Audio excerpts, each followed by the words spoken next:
Hi, my name is Laura, and this is my testimony speech. This is my audience, my husband Chris, and my two friends will be watching, so I'll just let you hold on to that. So as far as my testimony goes, I've been a Christian for about 8 years now, and so when I was thinking about talking about my testimony for like 2 minutes, it was difficult to think through, what am I going to talk about without sounding really scattered? And so I decided I wanted to think about it like a paragraph of my story. So I just want to share one paragraph, the first paragraph of my story, when I really understood the difference between knowing about God and knowing God personally and having Him know you. So I grew up in a Christian home, Christian family, very appreciative and thankful for that. They taught me a lot about the Bible, and so I grew up with a lot of knowledge about God, and I think I always kind of viewed myself as a righteous person when I read through like the Psalms when they talked about the righteous people and the foolish people, and just that because I knew a lot of stuff about God and I went to church, I was like a good person. But I went on a mission trip when I was 14 years old to Louisiana, and at some point during the week, there was a pastor there who was talking to us. And I remember him saying that there was a difference between knowing about God and knowing God personally, having a relationship with Him.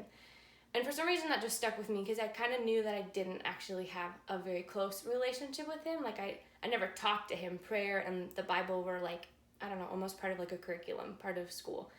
And so after the sermon, I went outside during like this prayer time and I just started talking with God, and I felt His Spirit moving inside of me for the first time in my life and convicting me of sin. And I realized like I wasn't a good person and I was trying to be, but I couldn't be by myself and I couldn't perform, and I just felt kind of exposed before God, and I wanted to know Him. And so I just asked Him to know me and that I would know Him personally and have a relationship with Him, and I just asked Him to become the Lord of my life, and that He would, whatever I do with my life would be because of Him and with Him.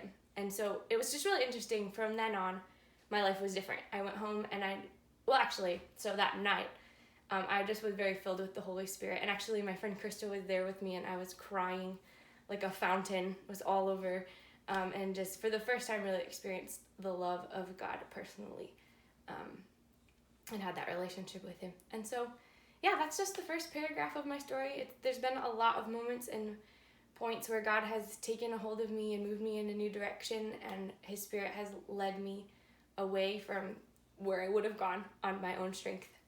But that's just the first paragraph of my story, which is just a paragraph of the big, great story that we all get to be a part of. So thank you for listening.